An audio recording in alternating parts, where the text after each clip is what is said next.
on almost every possession. So you would hope that Richmond can put some pressure on them and wear them down a little bit. O'Neal trying to roll up. Pickard trying to recover that pass, and it winds up a turnover. Gavin Batelka came up with a ground ball. So UMBC gets a stop here. Xander Maxwell. Most of UMBC's production has come from their midfield. That first midfield unit for them, Jordan Galloway right here with the ball. He is their best dodging threat. The Maxwell gets UMBC on the scoreboard. I think from Richmond's case, just a little careless getting matched up there and the unsettled on defense.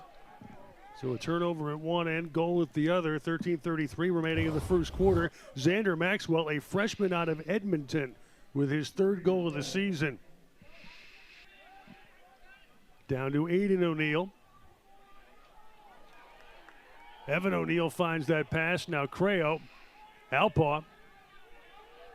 Creo again. Still about 25 to shoot. Freshman Evan O'Neal. You can press here. You know, you can dodge against the zone. People think you just can't do that, and especially when you get those short sticks extended.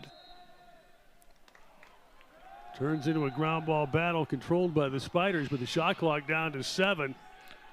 Evan O'Neal. Sharp angle, Merklinger, and he buried it. That's a good shot. Max Merklinger didn't have much of an angle and there. A good goal right at the end of the shot clock. And that piece of it, you know, we talked about this with Mercyhurst a little bit. What the zone does, it forces you to take some time to get organized on offense, and so it can shorten the game. Offensive opportunities like that in transition. Aiden Davis and Josh Tang going to get some run with Galloway in the midfield. That's as close as a two group as the Terriers showed against Townsend. And you know, we talk about limiting the slides at times. And in a game like this, it's what I would recommend for Richmond. I don't think you want it when you're sliding. It puts you in transition on defense. Sometimes you create offense for a team who hasn't really demonstrated that they can get it on their own. And here's UMBC pushing up on the right. 10-man goalie out of the goal. The goal is open. There you go. O'Neal in front. That's the way. And Little John with a dunk.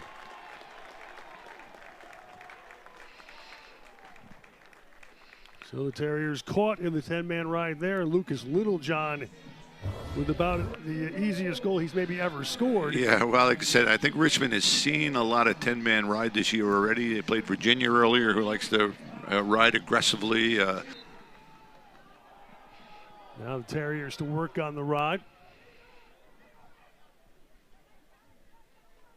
Casey Pung giving it back to his goaltender Connor McMahon, who's a first-year starter. McMahon's pass finding Galloway, who comes way down to help with that clear. He does a little bit of everything for this team. Spiders almost got caught out. We'll talk about the keys to this game at some point, and I had one of my keys was to find 24. Just being aware of where he is on the field for UMBC, because he's going to be a factor no matter what. Gutierrez the rip to tie the game. Nick Gutierrez, third of the year. Yeah, you get too easily to get to the middle of the field, and once he starts that dodge on the wing and gets to the middle of the field, they got to get ready to come to that. They would lack the fail to get a second guy to the ball there. 6:43 remaining in the first quarter. Gutierrez. But there's no H. Cello. Yeah, let's go again.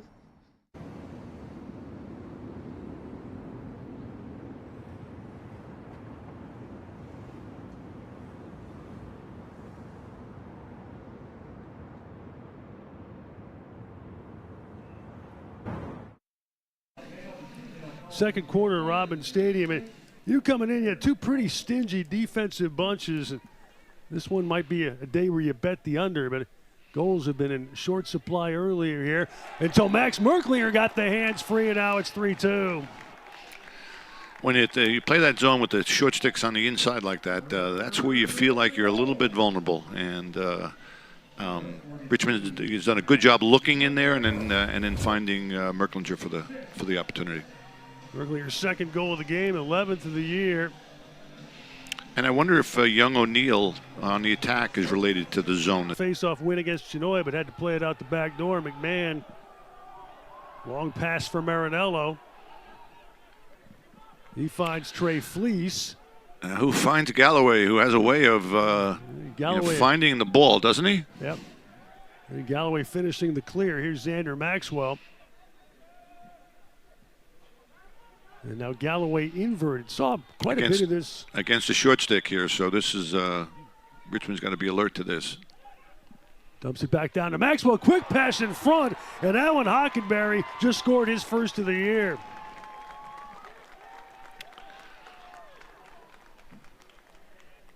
We are deadlocked at 3. Nice look on the inside. Hockenberry had 19 goals over the last couple of seasons, but had not been able to produce yet this year.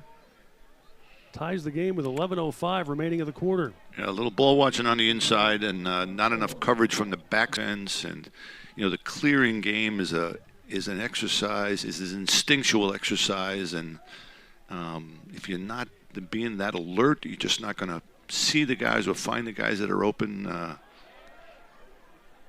Myers dodged, denied by Smith. Now D'Amato with 20 to shoot. Xander Maxwell. Sharp angle, and he finds the back of the net. The freshman from Canada gives the Terriers their first lead. It's 4-3. I think Zach would probably like to have that one back. Well, there wasn't a lot of room there. Kind of a classic box-style shot from the Canadian. Running off the angle. Maxwell's second of the game. 4th hang. A pass in front for Maxwell from Hockenberry, but Bigu was right there. And the Spiders' Tommy Stowe comes up with a ground ball.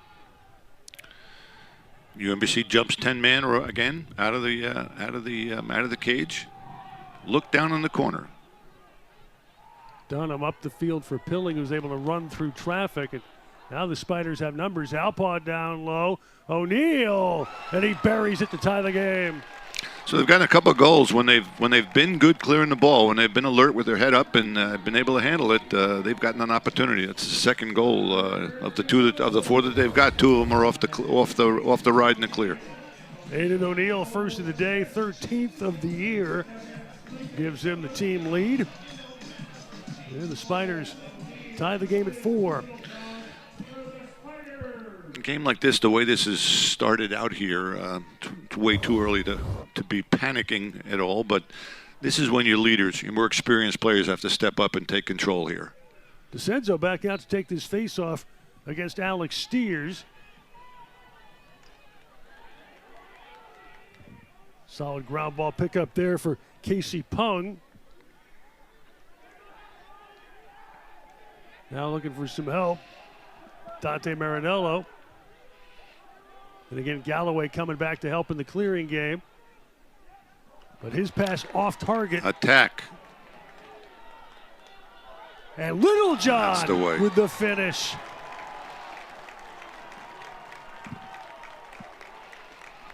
Leo Kane was getting some run there. He has the assist. How about Leo Kane there on a really good look. And Littlejohn with his second of the game to put the Spiders back in front, 5-4. And this is what you want to be doing. You're not playing quite the way you wanted to be playing or the way you hope to be playing, and you've got opportunities in the undersettled game. Attack, be aggressive. We don't just want to sit and get into a sustained possession against their zone. So look for to create these offensive opportunities, and I think they should continue to look up the field and aggressively against the UMBC ride. Well, Spiders caught a break there as Steers won the faceoff but threw the ball away. And Richmond goes back to work on offense, up by a goal now. Aiden O'Neill will wait for the offensive midfielders. Henry Alpaw. Leo Kane still in the game on the attack. So now it's Kane out there with O'Neill and Littlejohn. Richmond has Merklinger backed up by O'Neill. Good shot to take. Richmond is used 4, 5, 6 guys on that third attack spot. I think they're looking for somebody to step up and just take control of it. I think Young O'Neill and Kane and a whole bunch of guys. Merklinger has a hat trick. And again, there's your older players just stepping up and starting to make plays. Get on the cage, take a good shot, be aggressive. That's what you need. Yeah, Max Merklinger's third of the game, 12th of the year. 6:01 remaining in the first half, and the Spiders have put together a 3-goal run to answer that very brief UMBC lead. And we'll keep a close eye on this face-off. This is where, I've always said face-offs are related to momentum more than anything else. Can Richmond come right back on offense again, or does UMBC get to stem the tide here a little bit and go for a longer possession of their own at their end of the offensive end of the field? Steers against Chinoy, and Chinoy wins that one out the front. Takes it right down the alley, and the Spiders have a 3-goal lead. I come out early. I'm out here an hour or two before game time, and Jared Chinoy practices that play over and over again when he's out here all by himself. He was the only one on the field. And now UMBC has to call a timeout to try to stop the bleeding. Spiders erupting, building more momentum with the face-off win and Fogo goal. 7-4 Richmond on ESPN+. Off target, Merklinger in a race for the backup that was won by the hustle of Jamison Kaufman. Terriers get a possession. I'll tell you, those 2 short stick middies for UMBC, 55 and 34, they have earned their meal money. They're going to earn their meal money today. Kaufman and Fleece. Kaufman's a freshman from Archbishop Spalding, and Spiders are wandering around a little bit, so Casey Pung decided to grip it and rip it. Officials say that's a shot. Now here's an opportunity buried by Corey Myers. That one would be upsetting if I'm Coach Richards on defense. Just a little slow, getting in inattentive, getting in and getting organized on defense. Less just a product of the 10-man ride and more of, like I say, just not being alert enough, getting back. Kane's still out there on attack, and it's Sheridan Merklinger and Lucas Olson, the midfield now. They're back in the zone. Aiden O'Neill from X. Sheridan. O'Neill again. Merklinger. Already 3 goals today. O'Neill. Merklinger sets the pick. Now Merklinger trying to dodge. Got free in traffic, and Merklinger has 4. Merklinger has really stepped up in these past few games. Minute 35 to go in the half. 8-5 Spiders. Against the pole on the wing, draws the double, and finishes the play anyway. And Max Merklinger now tied for the club leading goals. His 13th of the season. And again, started the season on the attack, switched out to the midfield, and again, I think the coaches would like to give him a shot on the attack also, but just can't give up that presence that he brings to that first midfield, and winds up with a short stick on him occasionally, which makes him even more dangerous. Chinoy and Steers at the dot.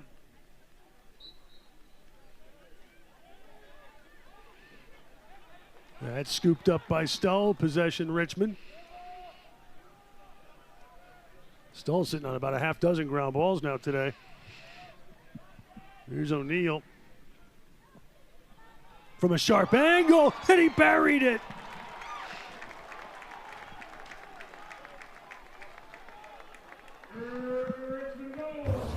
O'Neill with a twister from no angle.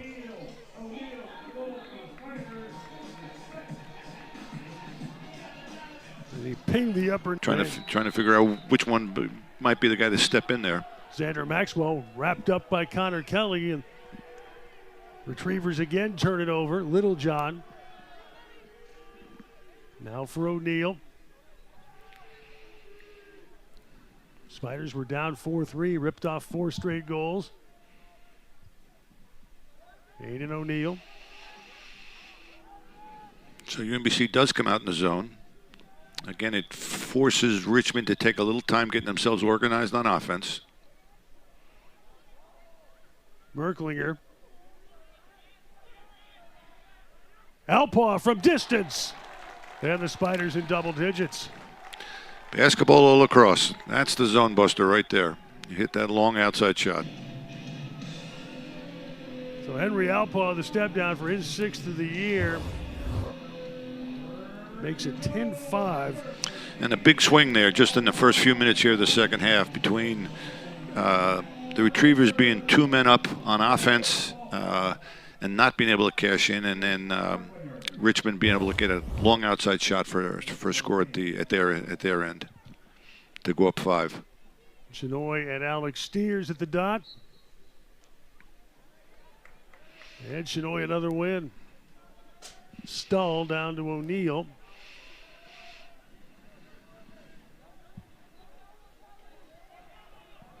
Now Evan O'Neill for the quick stick that was nice save. Turned aside by Connor McMahon. Good look on the inside. Even though he didn't have numbers, he was open. Fleece with the clear.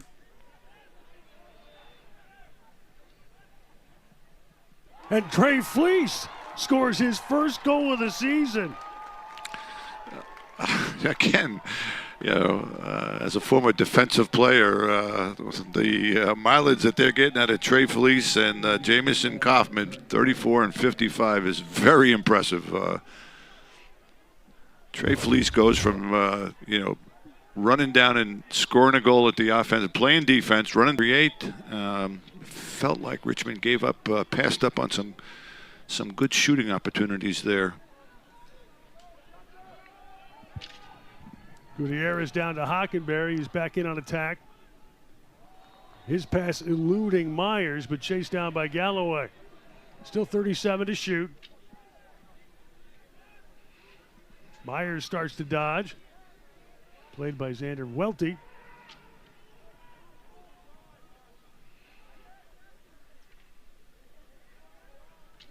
Myers now on the invert. Buried by Xander Maxwell.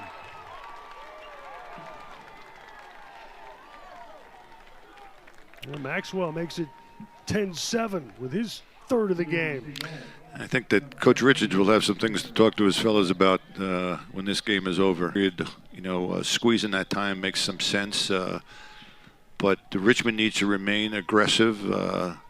It's only a 10-7 game, and there's a full quarter to play, and with the shot clock, there's going to be a lot of give and take here, ebb and flow here in the final 15 minutes, 16 minutes, and you know, you don't want Richmond to lose their edge offensively. They were very good there for about 10 minutes in the second quarter. In front for Littlejohn, and he puts an exclamation point on the 3rd quarter. Great goal for them. Key moment in the game. With 6 seconds remaining in the quarter, Littlejohn with his 3rd of the game and 15th of the year. Joe Sheridan with that pass. You had a little sense there that UMBC was, you know, probably feeling pretty good about things, and give up a goal right at the end of the period is that's a hard one. Up 11-7 at the start of the 4th quarter. Joe Sheridan out there with Merklinger and Alpaugh in the midfield. Here's Alpaugh's sharp angle. That was backed up by Aiden O'Neill. Aiden O'Neill, Evan O'Neill, and Littlejohn the attack. You don't need to think about taking time off the clock when you're playing offense against a team that's running the zone. You just take your time to get yourself organized, which is the natural course of events on offense. Alpaugh step down, buries it. Again, that's that zone buster shot from Alpaugh. That's his strength. I mean, if in a perfect world for Alpaugh, every team would be playing in a zone. Him finding those spots, finding those seams, and getting his hands free, that's his bread and butter. 2nd of the game, 7th of the year for the senior out of Darien, Connecticut. Kevin Downey. Down to Connor Chick.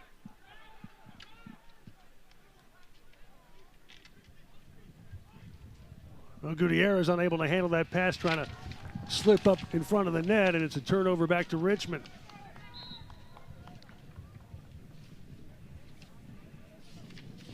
Mitchell Dunham for Jack Pilling, who rips it at the open net and buries it.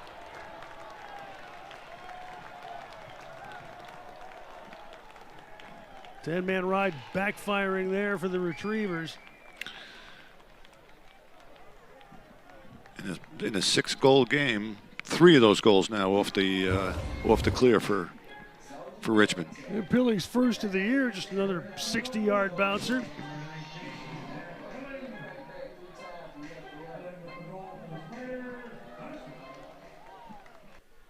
Couldn't find that goal, and now the Spiders have a 6-goal advantage. A good job by Mazzaferri there, too, taking care of the ball. Now Merklinger for Alpaugh. Olsen down to O'Neill. Evan O'Neill sets a pick. Hayden gives it up to his brother. Nice now look. Merklinger. And he pings the corner. Assist to Evan O'Neill there. And Merklinger continues his huge day. His 5th goal of the game makes it 14-7. What you always hope is that a young man in the course of his career steps up in his senior year. Now Josh Tang. Kaufman's still out there on offense. Hockenberry. Now Chick. Jacobson and Merklinger in there as short sticks. Merklinger now trying to get off. And a sharp angle from Chick. Winds up in possession of Tang.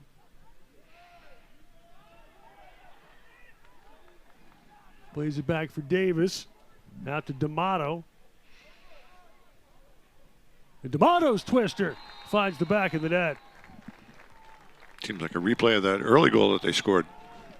It was a true second midfield there with Davis, Tang, and D'Amato. I think the first time all day.